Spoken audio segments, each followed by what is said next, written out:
회장님, 저 돈이 필요합니다. 나는 떨리는 목소리로 말했습니다. 얼마나 필요한가? 그가 천천히 물었습니다. 20억입니다. 침묵이 흘렀습니다. 20억을 주면 그가 나를 똑바로 바라보며 말했습니다. 자네는 날 위해 뭘 해줄 수 있지? 뭐든지 다 하겠습니다. 테이블 위에 통장이 놓였습니다. 잔액 20억 원. 제 이름은 박옥순입니다. 올해 50살. 가사도우미로 일한 지 5년째입니다. 3년 전 남편이 세상을 떠났고 남편의 사채와 투자 실패로 빚이 20억 생겼습니다. 매달 이자만 400만 원. 그리고 아버지는 현장 공사 중 낙상사고로 허리를 크게 다쳤습니다. 수술비 2천만 원이 당장 필요하고 재활 치료비도 매달 150만 원씩 나갑니다. 약가, 보조기구까지 합치면 한 달에 700만 원이 필요한데 제가 버는 건 350만 원 뿐입니다. 저는 매일 계산했습니다. 어떻게든 살아야 하는데. 그리고 그날 나는 30년 전 첫사랑 앞에 무릎 꿇듯 말했습니다. 저 돈이 필요합니다. 세상의 모든 사연과 그 깊이를 전해드립니다. 모두 무료인 구독과 좋아요 부탁드립니다. 이것은 20억과 욕망 사이에서 다시 만난 첫사랑 이야기입니다. 50세 과부와 58세 재벌 회장. 하늘 같은 사연 지금 시작합니다. 5년 전 남편이 세상을 떠났을 때 나는 눈물보다 계산부터 했습니다. 장례식장에 앉아서도 머릿속으로 숫자를 세고 있었습니다. 병원비 3천만 원, 사채 원금 15억, 투자 실패 5억, 합계 20억. 조문객들은 고생 많으셨어요 라고 말했지만 진짜 고생은 그때부터였습니다. 장례가 끝나기도 전에 채권자들의 전화가 시작됐습니다. 사모님, 이자라도 먼저 입금해 주세요. 매달 400만 원. 그 돈을 마련하기 위해 집도 팔았고, 차도 팔았고, 보험도 해지했습니다. 그리고 마지막 남은 선택지. 가사도우미. 처음엔 자존심이 상했습니다. 고무장갑을 끼고 남의 집 변기를 닦으며 울었습니다. 내가 여기까지 왔구나.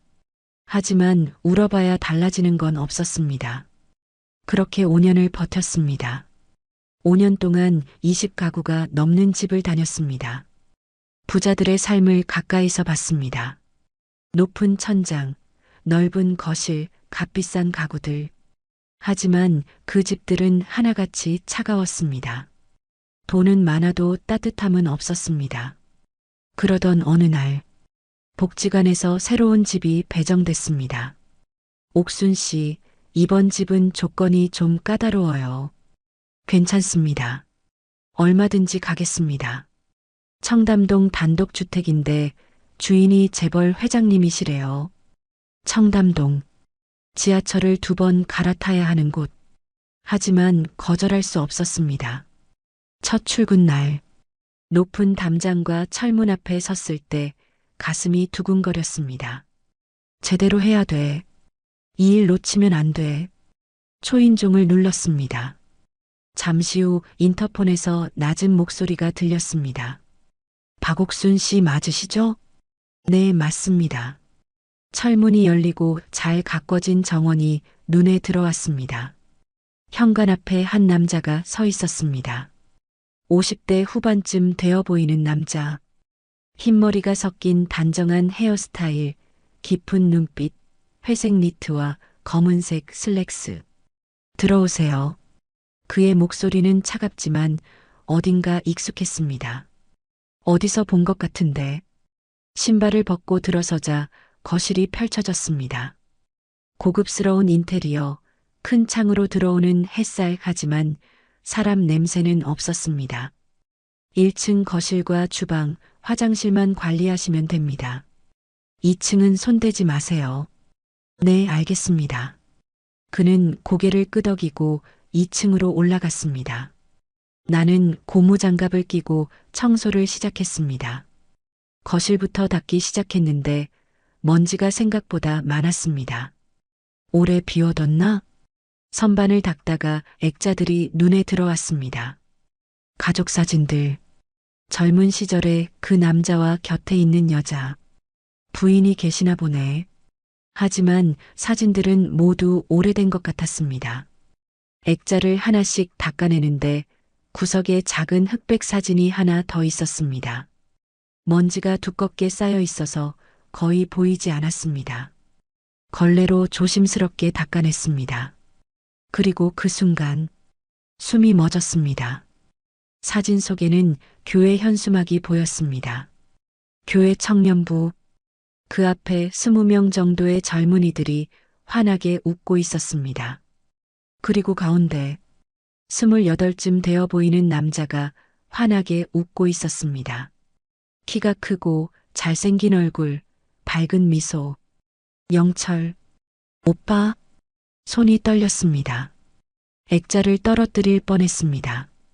급히 두 손으로 붙잡고 다시 들여다봤습니다. 틀림없었습니다.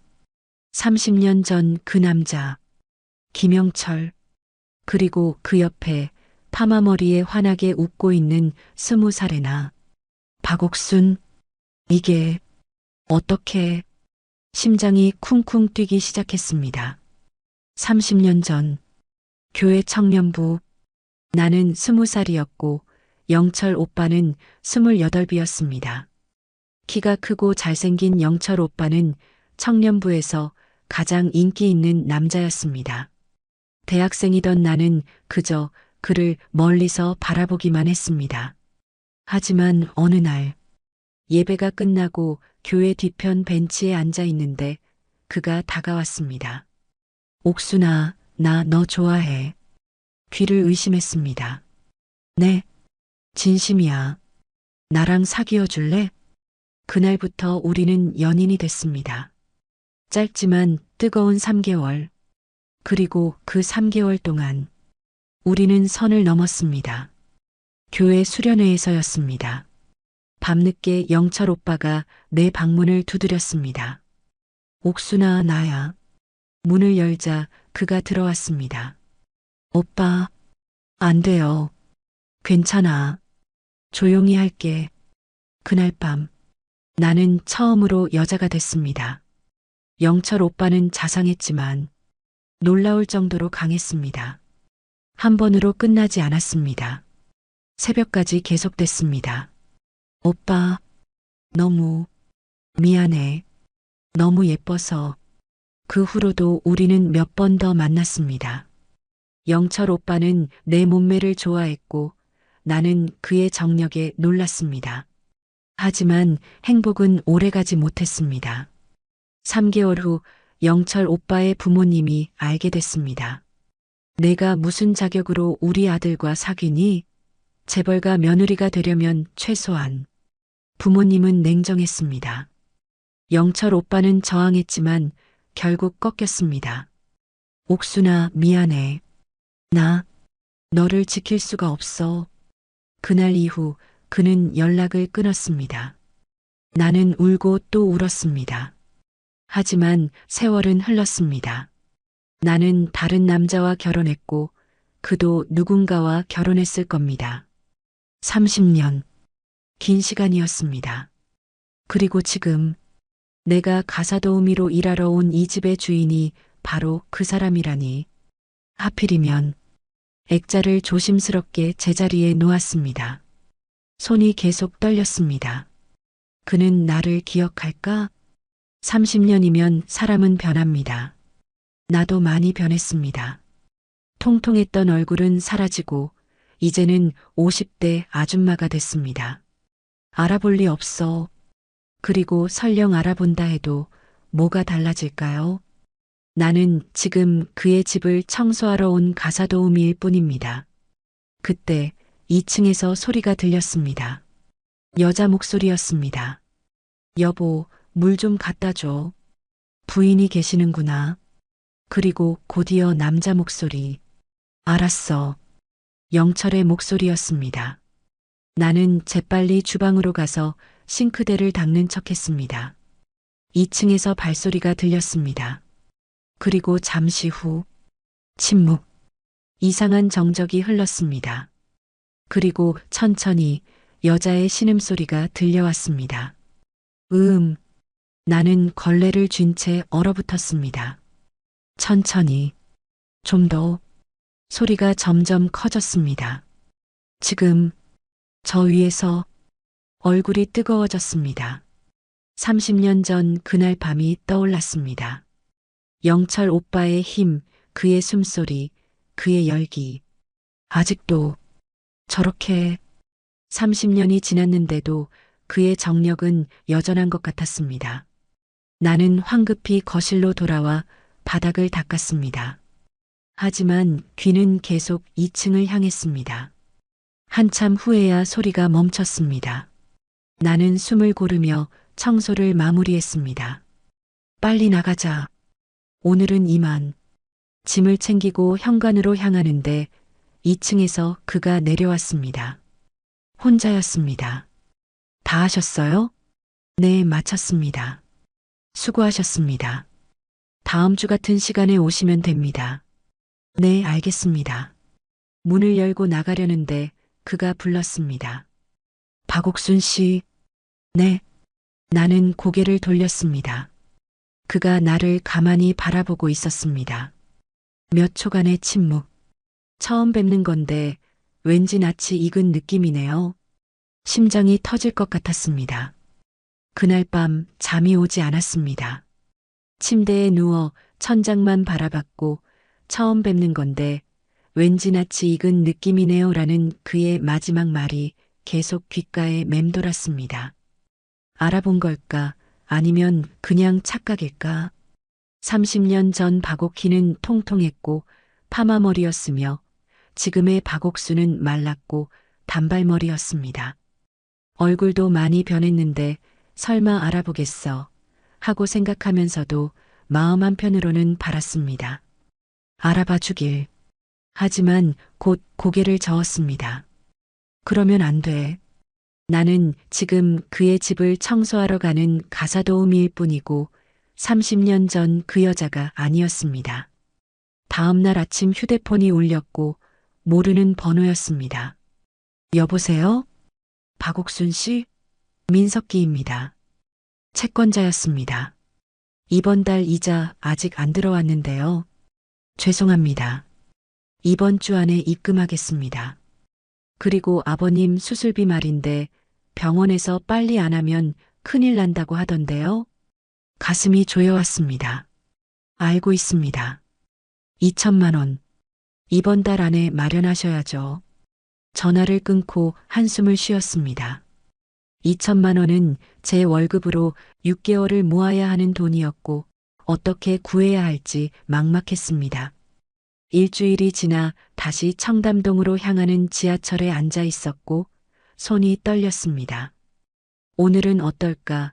또 그런 질문을 할까 하는 생각이 머릿속을 떠나지 않았습니다. 집 앞에 도착해 초인종을 눌렀고 인터폰에서 그의 목소리가 들렸습니다. 들어오세요. 문이 열려 안으로 들어가니 거실에 그가 서 있었습니다. 오늘은 흰색 셔츠에 검은색 바지를 입었고 단정하고 깔끔한 모습이었습니다. 안녕하세요. 어서 오세요. 짧은 인사를 나눴지만 그의 눈빛이 조금 달랐습니다.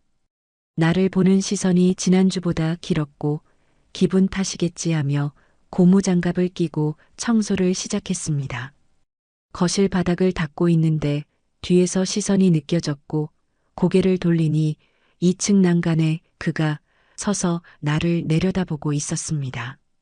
눈이 마주쳤고 그는 고개를 돌렸습니다. 심장이 빨리 뛰기 시작했는데 왜 자꾸 쳐다보는지 알 수 없었습니다.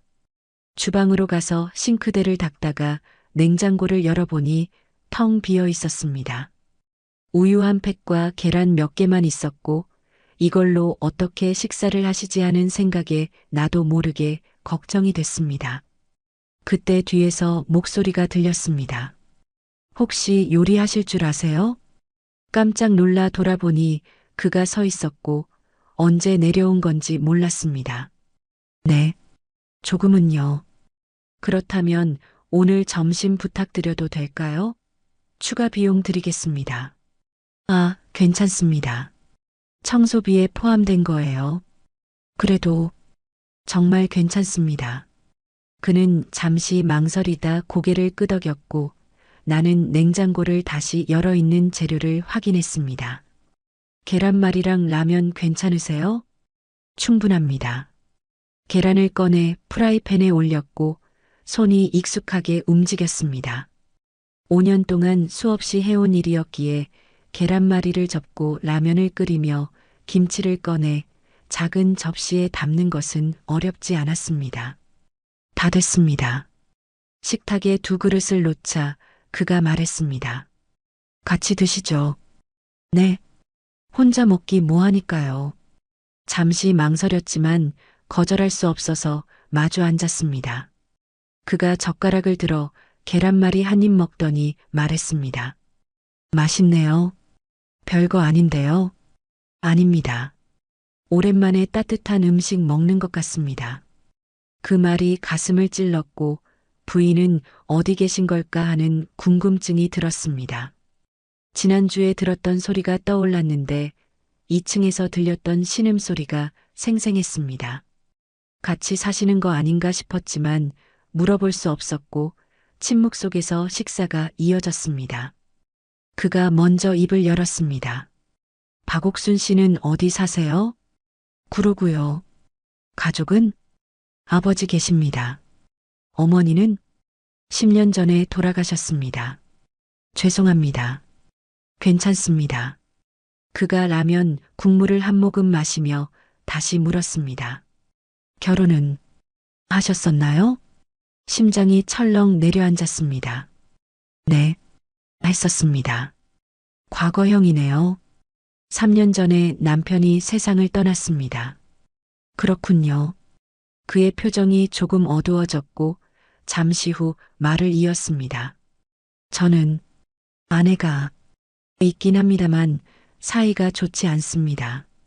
순간 머릿속이 복잡해졌습니다. 그런데 지난주 들었던 그 소리는 뭐였을까? 사이가 좋지 않은데 낮에 그것을? 혼란스러웠지만 더 물어볼 수 없었고 침묵이 흘렀습니다. 식사가 끝나고 설거지를 하고 있는데 그가 식탁에 그대로 앉아서 나를 계속 쳐다보고 있었습니다. 왜 자꾸 그러시는지 알 수 없었고 설거지를 마치고 돌아서는데 그가 물었습니다. 박옥순 씨, 네, 혹시 교회 다니신 적 있나요? 숨이 멎었습니다. 손에 들고 있던 행주가 바닥에 떨어질 뻔했고 간신히 붙잡으며 대답했습니다. 네, 교회요. 30년 전쯤. 머릿속이 하얘졌는데 기억하고 있는 거야 아니면 시험하는 거야 하는 생각이 동시에 스쳤습니다. 아, 아니요. 목소리가 떨렸습니다. 저는 교회 안 다녀요. 그가 나를 가만히 바라봤고 긴 침묵이 흘렀습니다. 그렇군요. 제가 착각한 것 같네요. 그는 고개를 돌렸지만 그의 표정이 이상했습니다. 확신하지 못하지만 의심하고 있는 얼굴이었고 나는 황급히 고무장갑을 벗었습니다. 그럼 저는 이만 가보겠습니다. 수고하셨습니다. 현관으로 향해 신발을 신고 있는데 뒤에서 그의 목소리가 들렸습니다. 박옥순 씨, 네, 다음 주에도 점심 부탁드려도 될까요? 고개를 돌려 그를 보니 그의 눈빛이 외로워 보였습니다. 네, 그러죠. 감사합니다. 문을 나서는 순간 그가 작게 중얼거리는 소리가 들렸습니다. 오키야. 심장이 멎었지만 고개를 돌리려다 참았고 들은 걸까 아니면 내가 착각한 걸까 하며 발걸음을 재촉했습니다. 집으로 가는 지하철 안에서 나는 창밖만 바라봤고 오키야 라는 그 목소리가 계속 귓가에 맴돌았습니다. 30년 전 그가 날 부르던 그 목소리였고 기억하고 있는 거야 하는 생각이 떠나지 않았습니다.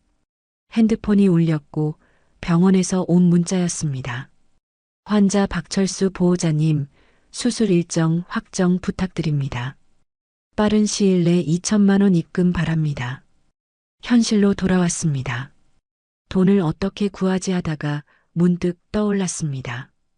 그의 집, 그의 재산, 그리고 30년 전의 우리.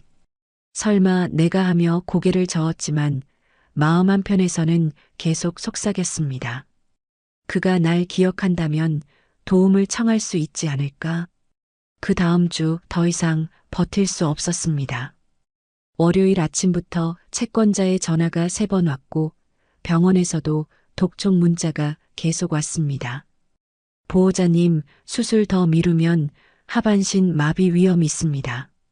손이 떨렸습니다. 2천만 원. 아버지의 수술비. 이번 주 안에 마련하지 못하면 아버지는 평생 걷지 못할지도 몰랐습니다. 그리고 20억의 빚. 매달 400만 원의 이자. 끝이 보이지 않는 지옥이었습니다. 청담동으로 가는 지하철 안에서 나는 결심했습니다. 오늘 말해야 돼. 혹시 모르니까. 그가 날 기억한다면 혹시라도 도와달라고 말해야 했습니다. 자존심 같은 건 이제 중요하지 않았습니다. 집 앞에 도착해 초인종을 눌렀고 평소보다 빨리 문이 열렸습니다. 들어오세요. 현관문을 열고 들어서니 거실에 그가 서 있었습니다. 오늘은 검은색 정장 차림이었고 평소와 달리 진지한 표정이었습니다. 안녕하세요. 수고하십니다. 짧은 인사 후 이상한 침묵이 흘렀습니다. 그가 나를 가만히 바라보고 있었고 그 눈빛이 평소와 달랐습니다. 오늘은 내가 먼저 입을 열었습니다. 네, 청소 전에 드릴 말씀이 있습니다. 그가 소파를 가리켰습니다. 앉으시죠. 나는 조심스럽게 앉았고 그는 맞은편 소파에 앉았습니다. 손이 떨렸습니다. 어떻게 말해야 하지? 그냥 솔직하게 말하자. 회장님, 네, 돈이 필요합니다. 그가 잠시 멈췄습니다. 표정이 굳어졌고 천천히 물었습니다. 얼마나? 목구멍이 막혔습니다. 하지만 말해야 했습니다. 20억입니다. 침묵이 흘렀습니다. 긴 침묵. 그가 나를 가만히 바라보고 있었고 나는 고개를 숙였습니다. 죄송합니다. 이런 부탁 드려서. 하지만 정말 급합니다. 남편이 남긴 빚이 20억이고 아버지 수술비도 당장 필요해서. 수술비는 얼마나 필요하십니까? 2천만 원입니다. 이번 주 안에 입금 못하면 아버지가. 목이 메었습니다. 그가 팔짱을 끼고 나를 바라봤습니다. 차갑지도 따뜻하지도 않은 표정이었고 비즈니스맨의 얼굴이었습니다. 박옥순 씨, 네, 세상에 공짜는 없습니다. 심장이 철렁 내려앉았습니다. 알고 있습니다. 20억이면 작은 돈이 아니죠. 네. 그가 천천히 몸을 앞으로 기울이며 말했습니다. 20억을 주면 그의 눈빛이 깊어졌습니다. 자네는 날 위해 뭘 해줄 수 있지? 시간이 멈춘 것 같았습니다. 그 질문의 의미, 재벌 회장이 가사도우미에게 20억을 주면서 원하는 것, 뻔했습니다. 입술이 말랐습니다. 저는 목소리가 떨렸습니다. 뭐든지 하겠습니다. 뭐든지? 네. 확실합니까? 네. 회장님이 원하시는 거라면. 그가 잠시 눈을 감았고 다시 떴을 때 그 눈빛은 달라져 있었습니다. 더 깊고 더 어두웠습니다. 좋습니다. 그가 일어나 서재로 갔고 잠시 후 통장을 들고 돌아왔습니다. 테이블 위에 놓았습니다. 열어보세요. 떨리는 손으로 통장을 열었습니다. 잔액 20억 원. 숨이 멎었습니다. 이건 당장 내일 병원에 입금하세요. 그리고 채권자들에게도 갚으시고요. 하지만 조건은 천천히 얘기하죠. 그가 다시 앉았고 나를 똑바로 바라봤습니다. 다음 주부터 매주 수요일, 금요일 저녁 8시에 이 집으로 오세요. 네. 청소가 아니라 저와 시간을 보내러요. 얼굴이 뜨거워졌습니다. 알겠습니다. 거절하셔도 됩니다. 아니요. 나는 고개를 들어 그를 봤습니다. 약속하겠습니다. 그가 고개를 끄덕였고 잠시 침묵이 흘렀습니다. 그리고 그가 다시 서재로 갔고 이번엔 서류 몇 장을 들고 왔습니다. 테이블 위에 놓았습니다. 사실 그가 천천히 말했습니다. 당신이 누군지 알고 있었습니다. 심장이 멎었습니다. 네, 박옥순 씨. 아니, 정확히는 그가 서류를 가리켰습니다. 개명 신청서였습니다. 박옥희 씨. 온몸이 얼어붙었습니다. 25살 때 개명하셨더군요. 오키에서 옥순으로. 어떻게? 지난주부터 의심했습니다. 그 얼굴, 그 목소리, 그 눈빛. 그가 또 다른 서류를 꺼냈습니다. 교회 청년부 명단. 1995년. 거기 내 이름이 있었습니다. 박옥희. 30년이 지났지만 잊을 수가 없었어요. 눈물이 핑 돌았습니다. 영철. 오빠. 그의 눈빛이 흔들렸습니다. 그래. 나야, 오키야. 눈물이 주르륵 흘러내렸습니다. 오빠. 정말 미안해. 이렇게 확인하고도 모른 척했어. 왜요? 당신이 먼저 말할 때까지 기다리고 싶었어. 그런데 그가 통장을 가리켰습니다. 당신이 돈 때문에 날 찾아올 줄은 몰랐어. 부끄러웠습니다. 고개를 숙였고 눈물이 뚝뚝 떨어졌습니다. 죄송해요. 이런 모습 보여서. 왜 사과해? 그가 소파에서 일어나 내 옆에 앉았고 내 손을 잡았습니다. 따뜻했습니다. 30년 만이야, 오키야. 오빠, 혼자 얼마나 힘들었어. 오빠도 힘드셨죠? 나는 괜찮았어. 그가 쓸쓸히 웃었습니다. 집에 돌아가면 아내가 있었으니까. 사랑은 없어도 최소한 사람은 있었지. 하지만 넌 정말 혼자였잖아. 그래도 5년 동안 혼자 버텨온 게 얼마나 대단한 건데. 눈물이 멈추지 않았습니다. 고마워요. 오빠, 이제 걱정하지 마. 내가 다 해결해 줄게. 하지만 조건이. 조건? 그가 피식 웃었습니다. 그냥 핑계야. 네. 20억 주고 싶었는데 그냥 주면 내가 안 받을 것 같아서. 가슴이 뛰었습니다. 그럼. 하지만 그가 내 손을 꽉 쥐었습니다. 정말로 원하긴 해. 다시 시작하고 싶어. 30년 전처럼. 얼굴이 화끈거렸습니다. 30년 전 우리가 나눴던 뜨거운 밤들. 저도 원해요. 그의 눈빛이 깊어졌습니다. 확실해? 네. 오빠니까. 그가 천천히 내 뺨에 손을 갖다 댔고 눈물을 닦아줬습니다. 다음 주 수요일.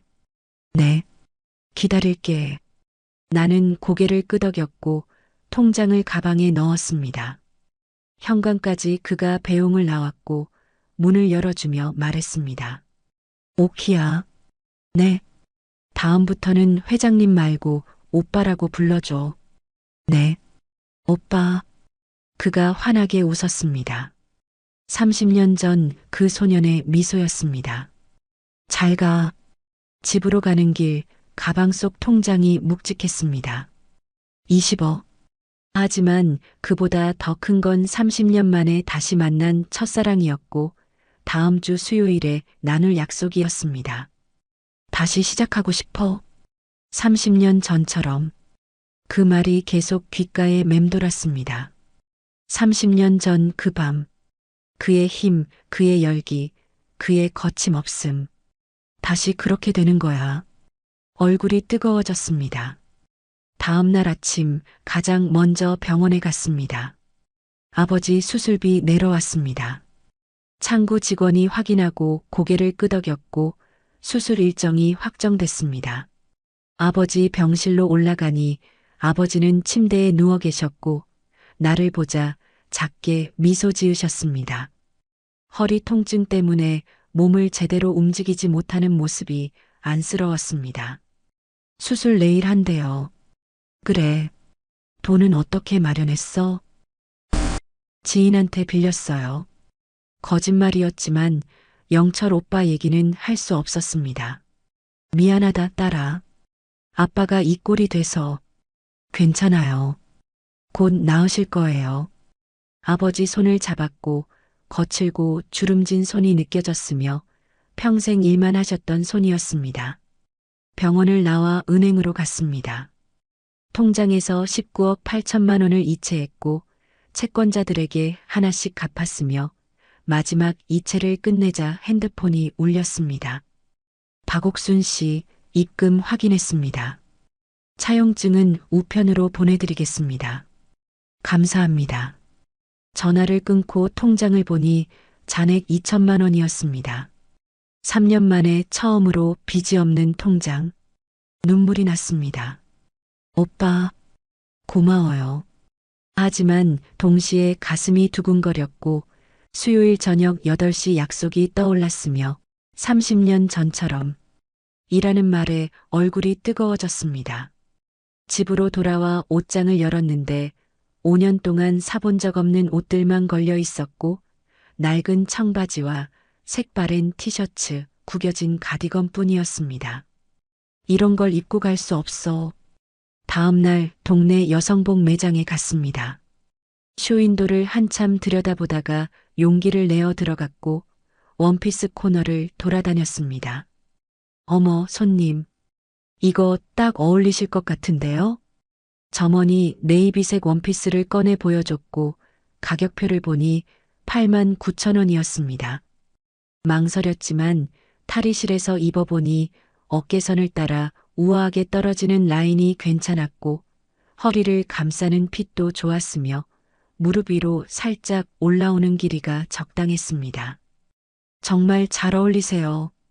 점원의 말에 결국 샀고 옆 속옷 가게에 들어가 레이스 달린 검은색 세트도 골랐으며 2만 5천 원이었습니다. 계산하면서 얼굴이 화끈거렸지만 멈출 수 없었습니다. 집에 와서 거울 앞에 섰고 원피스를 입어봤습니다. 50세지만 아직 몸매는 괜찮았으며 허리는 가늘고 가슴은 여전히 탄력이 있었고 다리도 날씬했습니다. 30년 전 영철 오빠가 좋아했던 내 몸. 지금도 마음에 들까? 침대에 누워 천장만 바라보니 30년 전 그날이 떠올랐습니다.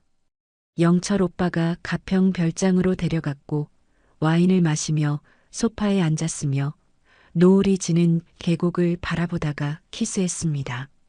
2층 올라갈래?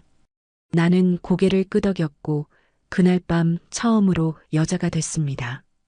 영철 오빠는 새벽까지 놓아주지 않았고 한 번으로 끝나지 않았으며 숨을 고를 틈도 없었습니다. 눈을 떴습니다. 30년 전 그날을 회상하며 가슴이 두근거렸고 내일이면 다시 그와 만난다는 생각에 잠들 수 없었습니다. 50세 몸으로 괜찮을까? 수요일 아침이 밝았습니다.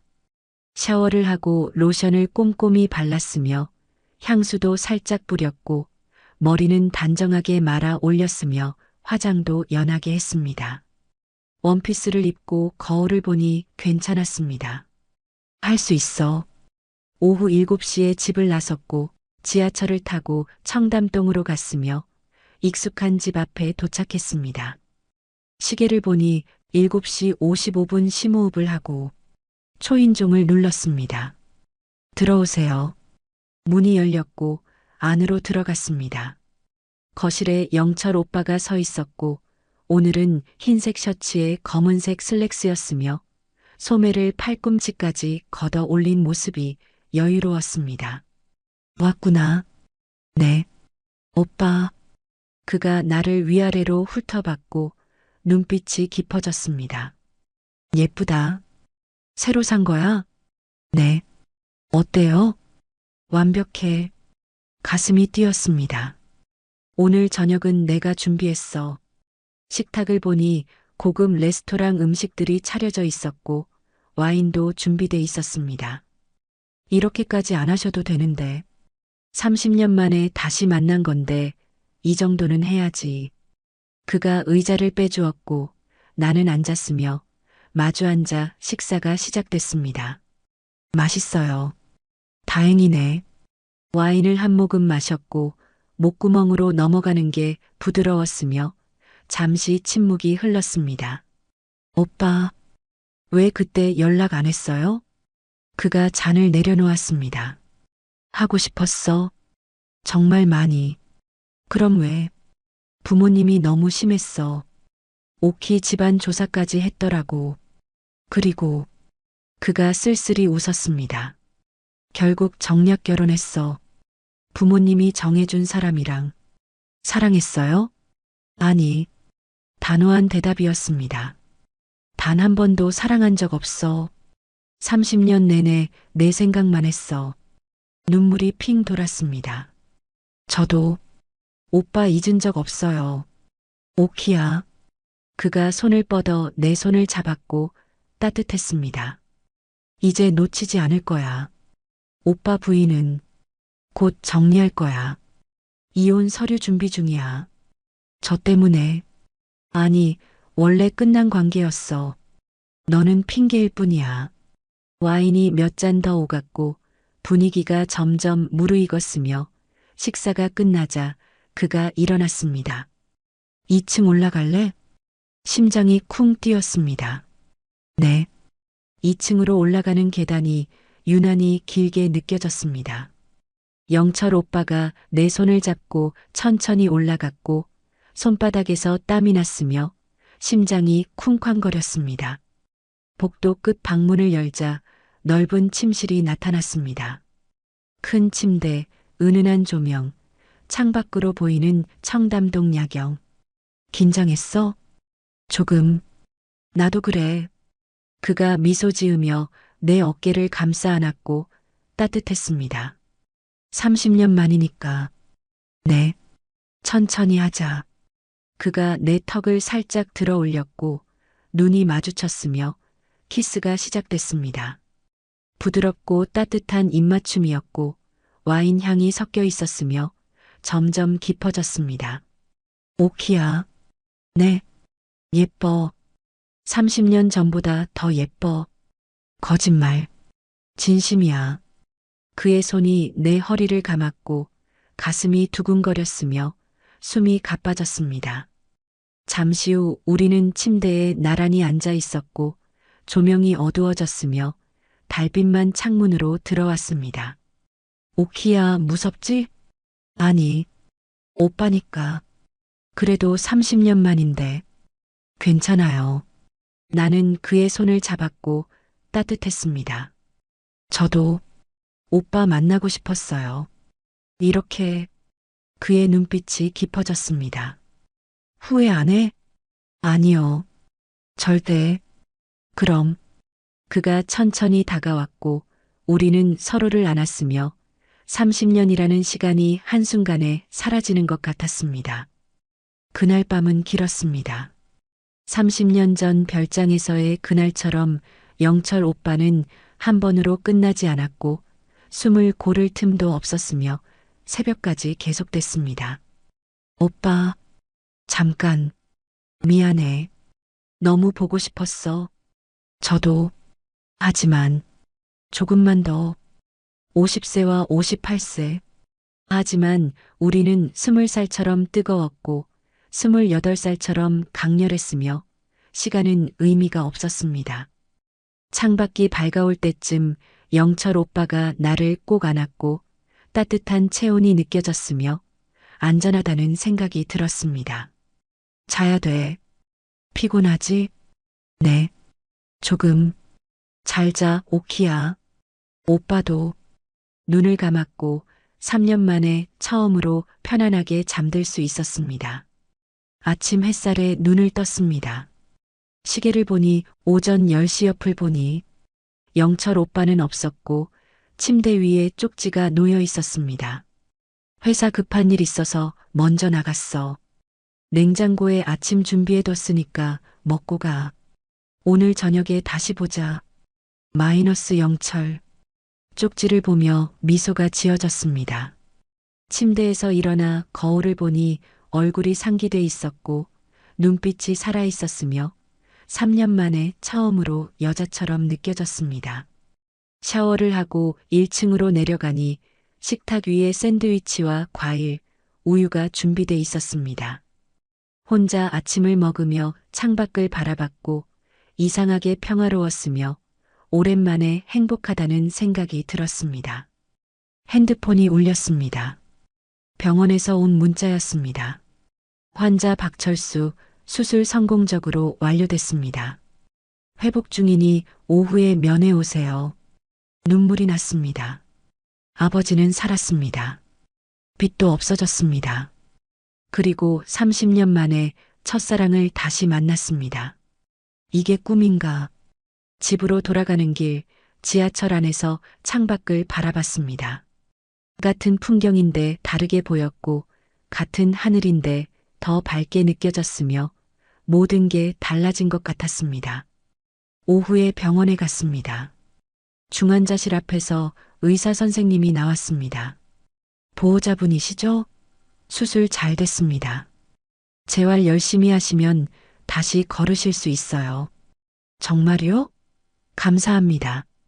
2주 후에 일반 병실로 옮기고 한 달 후면 퇴원 가능할 겁니다. 감사합니다, 선생님. 중환자실 유리창 너머로 아버지가 보였고 산소 마스크를 쓰고 계셨지만 숨을 잘 쉬고 계셨으며 살아계셨습니다. 아빠, 다행이야. 병원을 나와 핸드폰을 보니 영철 오빠에게서 문자가 와 있었습니다. 저녁 8시에 집으로 와. 오늘도 보고 싶어. 얼굴이 뜨거워졌습니다.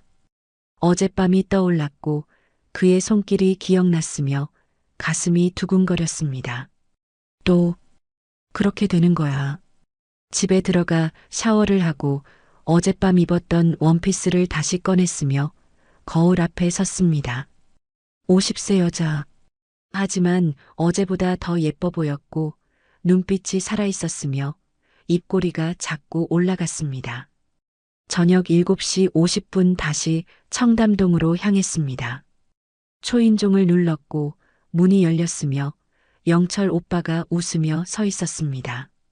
왔구나. 네. 오빠. 그런데 거실 안쪽에서 여자 목소리가 들렸습니다. 여보, 누구야? 심장이 멎었습니다. 영철 오빠의 표정이 굳었고 나를 보며 작게 속삭였습니다. 미안해. 아내가 갑자기 왔어. 심장이 멎을 것 같았습니다. 영철 오빠의 아내. 거실 안쪽에서 여자가 걸어 나왔고 50대 후반쯤 되어 보이는 단정한 여자였으며 명품 옷을 입고 있었습니다. 누구세요? 그녀가 나를 위아래로 훑어봤고 차가운 눈빛이었습니다. 아, 저는 말이 나오지 않았습니다. 영철 오빠가 재빨리 끼어들었습니다. 새로 온 가사 도우미야. 오늘부터 일하기로 했어. 가사 도우미? 응. 집 관리가 필요해서. 그럼 낮에 오면 되지. 왜 저녁에 와? 날카로운 질문이었습니다. 영철 오빠가 태연하게 대답했습니다. 내가 낮에는 회사에 있어서 저녁에 오라고 했어. 집 정리하고 저녁 식사 준비하라고. 그래요?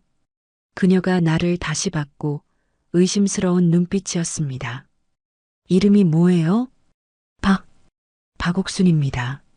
나이는 50살입니다. 50살? 그녀가 코웃음을 쳤습니다. 가사도우미 치고는 꾸미고 다니네요. 원피스까지 입고 얼굴이 화끈거렸습니다. 죄송합니다. 다음부터는 편한 옷 입고 오겠습니다. 그러세요. 그녀가 영철 오빠를 봤습니다. 여보, 나 오늘 여기서 자고 갈게. 뭐? 영철 오빠의 표정이 굳었습니다. 갑자기 왜? 요즘 집에 혼자 있기 싫어서. 당신이 좀 챙겨줘야 하는 거 아니야? 우리 관계가 뭔데? 그래도 아직 부부잖아. 이혼 서류에 도장 찍기 전까진 날카로운 목소리였습니다. 영철 오빠가 한숨을 쉬었습니다. 그래, 알았어. 그녀가 나를 봤습니다. 오늘은 그만 들어가세요. 내가 있으니까 필요 없어요. 네, 알겠습니다. 나는 고개를 숙이고 현관으로 향했습니다. 영철 오빠가 배웅을 나왔고 문 밖에서 작게 속삭였습니다. 미안해. 내일 연락할게. 괜찮아요. 정말 미안해. 오빠 괜찮다니까요. 문이 닫혔고 나는 혼자 어두운 골목을 걸었습니다. 가슴이 답답했고 눈물이 날 것 같았으며 발걸음이 무거웠습니다. 나는 뭐지? 그냥 숨어야 하는 존재인가? 지하철에 앉아 창밖을 바라봤고 어제까지의 행복이 갑자기 무너지는 것 같았으며 현실이 차갑게 다가왔습니다. 집에 도착해 침대에 누웠지만 잠이 오지 않았습니다. 핸드폰을 보니 영철 오빠에게서 문자가 왔습니다. 오키야, 정말 미안해. 아내가 갑자기 온 거야. 곧 정리할게. 조금만 기다려줘. 답장을 치려다 멈췄습니다. 기다리라고? 또 다른 문자가 왔습니다. 내일 저녁에 보자. 아내는 내일 아침에 떠날 거야. 한숨이 나왔습니다. 하지만 답장을 보냈습니다. 네, 오빠. 알겠어요. 다음 날 저녁, 다시 청담동으로 향했습니다. 이번에는 평상복을 입었고 청바지에 티셔츠를 입었으며 화장도 거의 하지 않았습니다. 초인종을 눌렀고 영철 오빠가 문을 열었습니다. 들어와. 아내분은 아침에 갔어. 안도의 한숨이 나왔습니다. 거실로 들어가니 식탁 위에 와인이 놓여 있었고 영철 오빠가 두 잔을 따랐습니다. 앉아.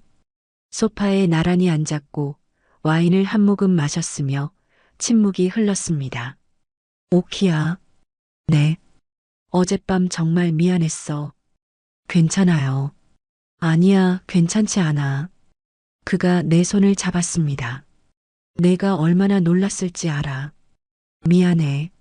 오빠, 이혼 서류 다음 주에 법원 제출할 거야. 정말요? 응. 더 이상 미룰 수 없어. 하지만 아내분이 동의를 안 하시면 재산 분할 다 해줄 거야. 그럼 동의할 거야. 그의 목소리가 단호했습니다. 너 때문에 결심했어. 이제 더 이상 거짓으로 살고 싶지 않아. 눈물이 핑 돌았습니다. 고마워요, 오빠. 뭐가 고마워? 내가 하고 싶어서 하는 거야. 그가 나를 안았고 따뜻했습니다. 오키야, 나랑 계속 만나줄 거지? 네, 당연하죠. 이혼하기 전까지는 조심해야 돼. 아내한테 들키면 안 돼. 알아요. 그래도 그가 내 얼굴을 감싸 안았습니다. 오늘 밤은 우리 거야.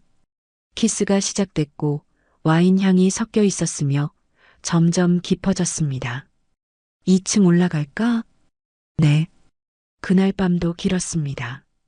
어제보다 더 뜨거웠고 30년의 그리움이 폭발하는 것 같았으며 새벽까지 서로를 놓지 않았습니다.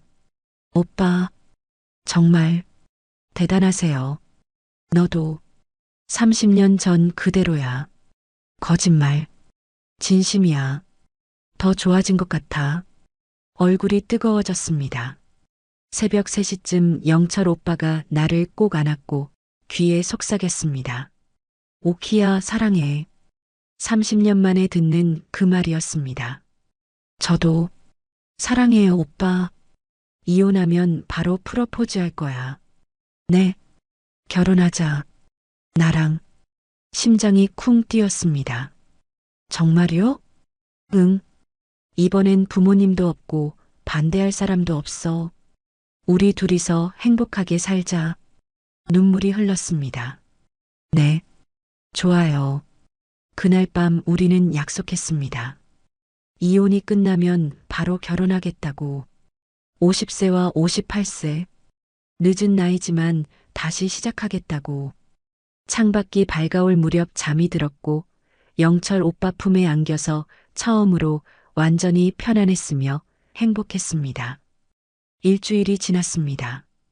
그 일주일 동안 매일 밤 영철 오빠를 만났고 낮에는 아버지 병원에 다녔으며 저녁에는 청담동으로 향했습니다. 가사도우미 일은 핑계였고 실제로는 영철 오빠와 시간을 보냈으며 매일 밤 2층 침실에서 30년의 그리움을 채웠습니다. 아버지는 회복 중이었고 재활 치료도 잘 받고 계셨으며 의사 선생님은 한 달 후면 퇴원 가능하다고 했습니다. 어느 금요일 저녁 청담동 집에 도착하니 영철 오빠가 환하게 웃으며 문을 열었습니다. 왔어? 네, 오빠. 오늘 좋은 소식 있어. 무슨 소식이요? 이혼 서류 법원에 제출했어. 심장이 쿵 뛰었습니다. 정말요? 응. 오늘 오전에 변호사랑 같이 갔어. 재산 분할 합의서도 다 작성했고. 오빠, 한 달 후면 이혼 확정돼. 그럼 우리, 그가 내 손을 잡았습니다. 정식으로 사귀는 거야. 눈물이 났습니다. 고마워요. 정말, 뭐가 고마워. 내가 하고 싶어서 한 거야. 그가 나를 안았고 가슴팍이 따뜻했으며 심장 소리가 들렸습니다. 오키야. 네. 오늘 특별한 날이니까 선물 준비했어. 선물이요? 그가 주머니에서 작은 상자를 꺼냈고 벨벳 상자였으며 열어보니 반지가 들어 있었습니다. 다이아몬드 반지. 이건 약혼 반지야. 정식 약혼은 이혼 확정되고 나서 할 거지만 일단 내 마음은 전하고 싶어서. 그가 내 손을 잡아 반지를 끼워줬고 완벽하게 맞았으며 다이아몬드가 조명에 반짝였습니다. 예쁘다. 너보다는 못해. 얼굴이 뜨거워졌습니다. 오빠, 너무 비싼 거 아니에요? 괜찮아. 내 사랑한테 주는 건데. 사랑. 응. 사랑해, 오키야. 저도 사랑해요, 오빠. 키스가 시작됐고 이번에는 더 깊었으며 30년의 기다림이 모두 담긴 입맞춤이었습니다. 오늘은 그가 내 귓가에 속삭였습니다. 새벽까지 안 보낼 거야. 네. 주말이잖아. 내일 아침까지 있어. 가슴이 두근거렸습니다. 알겠어요. 2층 침실로 올라갔고 오늘은 침대 옆에 샴페인이 준비돼 있었으며 장미꽃까지 놓여 있었습니다. 오빠, 이거 특별한 날이잖아. 이혼 서류 제출한 날. 고마워요. 샴페인을 따라 건배했고 거품이 입안에서 톡톡 터졌으며 달콤했습니다. 오키야. 네. 30년 동안 이 순간을 기다렸어. 저도요. 이제 우리 진짜 시작하는 거야. 네. 오빠. 그날 밤은 지금까지 중 가장 뜨거웠습니다. 샴페인이 몇 잔 오갔고 분위기가 무르익었으며 우리는 서로에게 완전히 빠져들었습니다. 오키야. 오빠. 너무 좋아. 너무. 저도. 시간이 멈춘 것 같았고 세상에 우리 둘만 있는 것 같았으며 모든 게 완벽했습니다. 한 번으로 끝나지 않았고 두 번으로도 끝나지 않았으며 새벽 4시가 되어서야 잠시 숨을 고를 수 있었습니다. 오빠, 정말 대단하세요. 아직도? 네. 어떻게 이렇게. 너 때문이야. 내가 너무 예쁘니까. 얼굴이 화끈거렸습니다. 잠시 쉬다가 다시 시작됐고 이번에는 더 천천히 깊게 느꼈으며 서로의 숨소리와 심장 소리만 들렸습니다. 오키야, 사랑해. 저도 사랑해요. 평생 함께하자. 네, 평생. 창밖이 완전히 밝아올 때쯤 우리는 기진맥진해서 서로를 아는 채 잠들었고 그 어떤 침대보다 편안했으며 행복했습니다. 오전 11시쯤 눈을 떴습니다. 영철 오빠가 나를 보며 웃고 있었습니다. 잘 잤어? 네. 오빠는요? 나도 너무 잘 잤어. 그가 내 머리를 쓰다듬었고 따뜻했습니다. 배고프지? 아침 먹으러 갈까? 네. 함께 샤워를 하고 옷을 입었으며 1층으로 내려갔습니다. 영철 오빠가 직접 오믈렛을 만들었고 커피도 내려줬으며 토스트도 구웠습니다. 오빠가 요리도 해요? 기본적인 건 할 줄 알아. 혼자 살 때 배웠어. 맛있어요. 다행이다. 마주 앉아 아침을 먹으며 창밖을 봤고 햇살이 따뜻했으며 모든 게 꿈만 같았습니다. 오키야. 네. 이혼 확정되면 바로 결혼 날짜 잡자. 진짜요? 응. 늦은 나이지만 제대로 된 결혼식 하고 싶어. 하지만 사람들이 뭐라고 할까? 신경 안 써. 우리가 행복하면 되는 거야. 그의 눈빛이 진지했습니다. 50세와 58세 신혼부부. 괜찮지? 눈물이 핑 돌았습니다. 좋아요. 정말 좋아요. 그럼 결정이야. 한 달 후에 날짜 잡자. 네, 오빠. 손가락에 낀 약혼 반지가 햇살에 반짝였고 이 모든 게 현실이라는 게 믿기지 않았으며 행복했습니다. 한 달이 지났습니다. 그 한 달 동안 많은 것이 달라졌습니다. 아버지는 퇴원하셨고 재활 치료를 열심히 받으시며 다시 걸을 수 있게 되셨으며 이제는 지팡이만 짚으면 혼자서도 움직이실 수 있었습니다. 딸아, 요즘 표정이 너무 밝아졌다. 그래요? 응. 뭔가 좋은 일 있어? 네. 좋은 일 있어요. 하지만 아직 영철 오빠 얘기는 하지 못했습니다. 이혼이 확정되고 결혼 날짜가 정해지면 그때 말씀드리려고 했습니다. 어느 화요일 아침, 영철 오빠에게서 전화가 왔습니다. 오키야. 네, 오빠. 이혼 확정됐어. 오늘 법원에서 판결 났어. 가슴이 쿵 뛰었습니다. 정말요? 응. 이제 나 완전히 자유야. 축하해요, 오빠.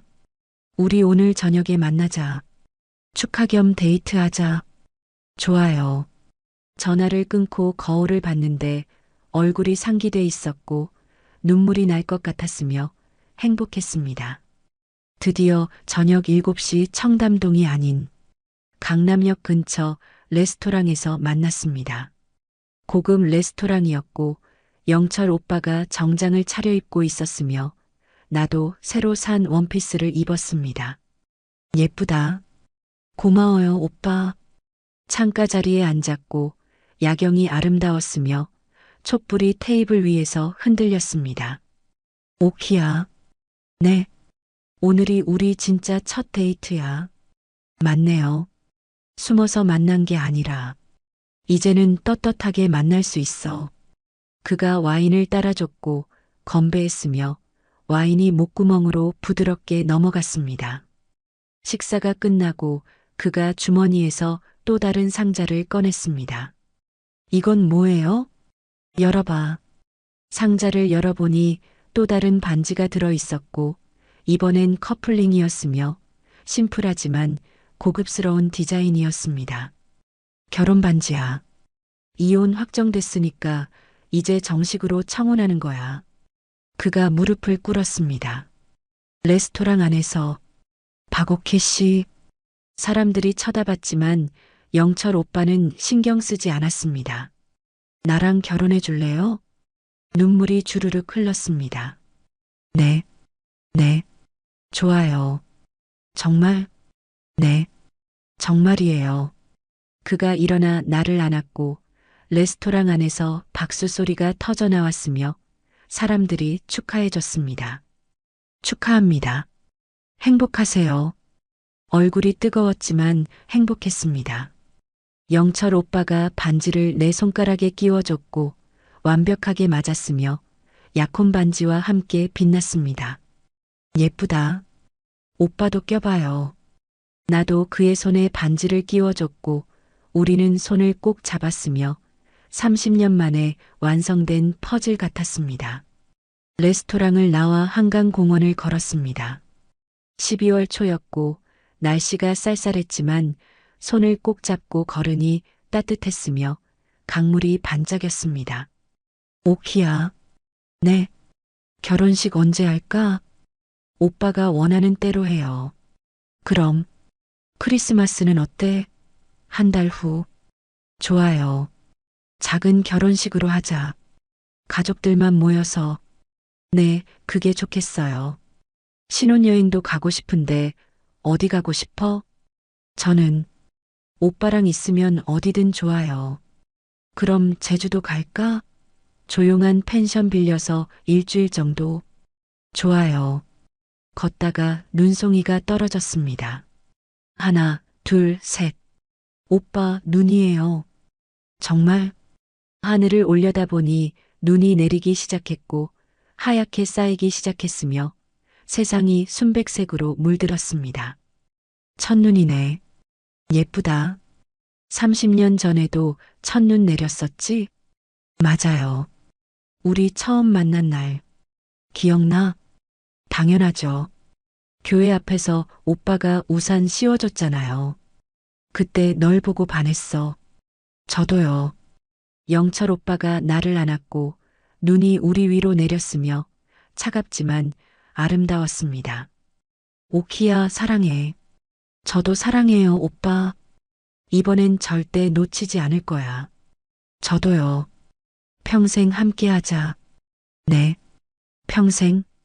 키스가 시작됐고 눈 내리는 한강공원에서 우리는 서로를 확인했으며 30년의 기다림이 드디어 끝났습니다. 한 달 후, 크리스마스 이브, 작은 웨딩홀에서 결혼식을 올렸습니다. 아버지가 지팡이를 짚고 나를 데리고 입장하셨고 영철 오빠가 환하게 웃으며 기다리고 있었으며 하객들이 박수를 쳐줬습니다. 신부 입장합니다. 웨딩드레스를 입은 50세 신부, 정장을 입은 58세 신랑. 하지만 우리는 20대처럼 설렜고 30대처럼 뜨거웠으며 행복했습니다. 신랑 김영철 씨, 신부 박옥희 씨를 평생 사랑하고 아끼며 존중하시겠습니까? 네, 서약합니다. 신부 박옥희 씨, 신랑 김영철 씨를 평생 사랑하고 아끼며 존중하시겠습니까? 네, 서약합니다. 그럼 이제 키스로 서약을 완성하십시오. 영철 오빠가 면사포를 올렸고 내 얼굴을 감싸 안았으며 키스했습니다. 축하합니다. 박수 소리가 터져 나왔고 눈물이 흘렀으며 행복했습니다. 피로연이 끝나고 제주도로 향했습니다. 조용한 펜션을 빌렸고 바다가 보이는 방이었으며 우리는 신혼부부가 됐습니다. 여기 예쁘다. 그치? 여기서 일주일 동안 둘이만 있는 거야. 좋아요. 창밖으로 바다가 보였고 파도 소리가 들렸으며 평화로웠습니다. 영철 오빠가 나를 안았습니다. 오키야. 네. 드디어 내 아내가 됐네. 네. 오빠 아내가 됐어요. 행복해? 네. 너무 행복해요. 나도. 그날 밤 우리는 신혼 첫날 밤을 보냈고 30년 전처럼 뜨거웠으며 아침까지 서로를 놓지 않았습니다. 제주도에서 돌아온 후 나는 청담동 집으로 이사했고 영철 오빠와 함께 살기 시작했으며 아버지는 좋은 요양원에 모셨습니다. 가사도우미에서 재벌 회장 부인이 됐고 50세에 새로운 인생이 시작됐으며 매일이 꿈만 같았습니다. 어느 겨울 아침 영철 오빠와 함께 산책을 나갔고 눈이 소복이 쌓여 있었으며 손을 꼭 잡고 걸었습니다. 오키야. 네. 후회 안 해? 뭐려? 나랑 결혼한 거 당연히 안 하죠. 오빠는요? 나도. 인생 최고의 선택이었어. 50세와 58세. 누군가는 늦은 나이라고 말할지도 모릅니다. 하지만 박옥희와 김영철은 증명했습니다. 사랑의 나이는 없다는 것을, 첫사랑은 끝나지 않는다는 것을. 30년이라는 시간이 흘렀지만 그들의 마음은 변하지 않았습니다. 20억의 빚, 아버지의 수술, 가사 도우미로 만난 재회, 모든 것이 운명처럼 그들을 다시 만나게 했습니다. 어쩌면 인생에서 가장 힘들었던 순간이 가장 행복한 시작이 될 수도 있습니다. 포기하지 않았기에, 용기를 냈기에, 사랑을 선택했기에. 여러분은 어떠신가요? 혹시 잊지 못하는 첫사랑이 있으신가요? 다시 시작하고 싶은 사랑이 있으신가요? 아래 댓글로 여러분의 이야기를 들려주세요. 구독과 좋아요는 더 많은 이야기를 전하는 힘이 됩니다. 다음 이야기에서 또 만나요. 하늘 같은 사연이었습니다.